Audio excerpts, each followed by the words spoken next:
Good evening, everyone.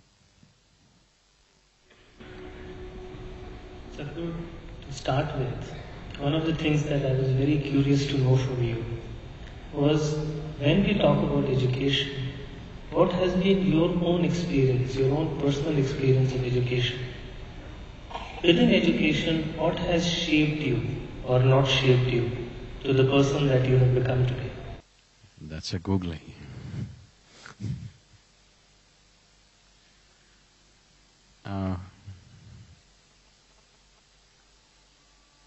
There are no children, so I think I can share.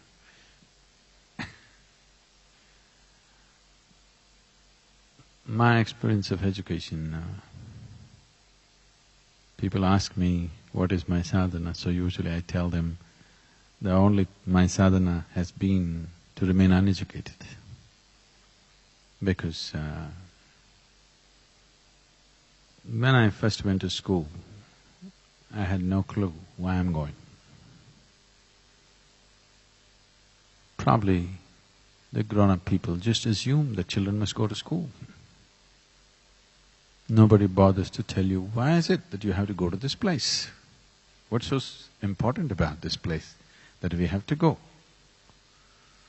They were saying things, but which didn't mean anything to me. So my time of education, I only went there when I really had to.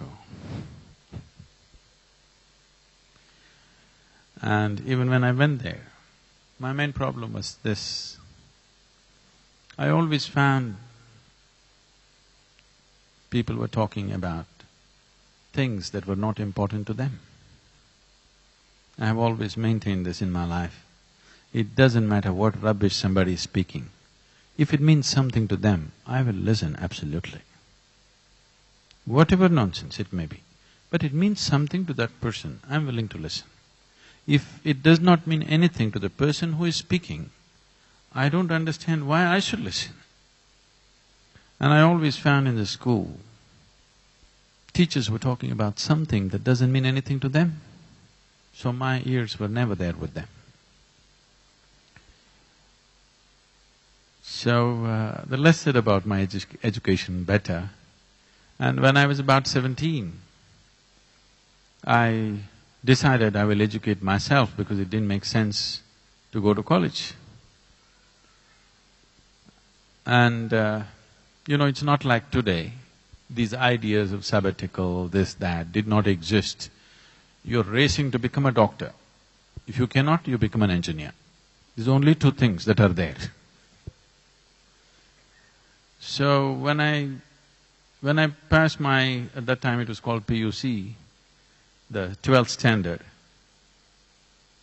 and I said, I'm not going to college. The horror that happened in the family is unbelievable. Then I thought, okay, the good thing would have been I should have failed. Because I passed and I say I'm not going to university, there was such shock and such… as if tragedy has struck the family. I couldn't believe what they was getting so upset about because anyway I was not learning anything. I was just going, coming and just getting passing marks and going on.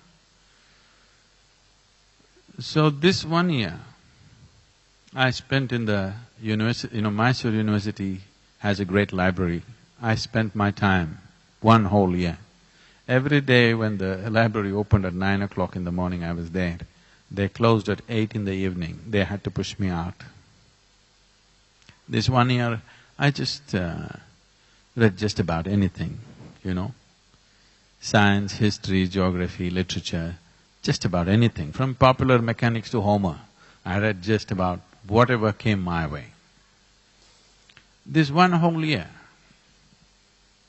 because suddenly I had become kind of an enemy in the family because I have not gone to college. Everybody else is educated and you're not going to college and you passed and you're not going. So morning I ate big breakfast and went. This whole year I went without lunch. I came back home and ate dinner in the night. 1 full year. When I was young, I was always hungry. I was just all the time hungry. It's not easy for people to understand what it took for me to sit there without eating for 1 year and just reading whatever I feel like. So I thought I'll educate myself. Probably the maximum amount of reading happened at that part of my life. Why I'm saying this is, what you pursue, you will never forget. What is imposed upon you will never be useful in your life. So when I decided that we must start a school, people rolled their eyeballs, "Sadhguru, you?" I said, "Yes, but the school should be different." And I spoke to them for a few days continuously, a few people who are involved with us, as to what a school should be. I remember very well, I was in my 6th standard. The President of India died. And we went to school and they declared a holiday. That's a good thing, you know. If it happened when you're at home, it's different. But you went to school and then you found out there's no school today, and 2 days, no school. So we sat outside and we were discussing, and we just thought, if the Prime Minister goes, what will happen? The Chief Minister goes, what will happen? We literally killed the whole cabinet. How many days will we get this year? So why is school such a horrible place to go to? Something is wrong in the way we're delivering it, because education, for what purpose we're educating people also we need to look at it, that's a much more profound thing. But essentially, at the delivery end, at the last part of education system, it's a very human thing. If that human thing is missing, I don't see why any child will sit there and listen to somebody who blabbers something which doesn't mean anything to them. Because parents are psyching them, unless you go to school, you won't make a living, this will happen to you, that will happen to you, if you go to school, I'll send you to America, all this kind of rubbish, not to really educate themselves. So when we started the school, when I spoke to them about how school should be, then our teachers asked Sadhguru, this is a tall vision, how do we know that we are even fulfilling it? I said, see, this is a residential school. I said, 4 months they stay with us. At the end of 4 months, when they're going home for their vacation, if children are crying to go home, that means you're doing well. If they're crying to come back to school, that means we're not doing well. You won't believe, today you will see this in Isha Home School. When they're leaving, they're crying.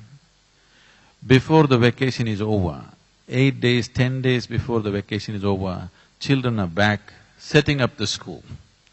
So that's good, they're enjoying their schooling process. Because if that doesn't happen, how? Why are we torturing our children like this? For what end? What purpose?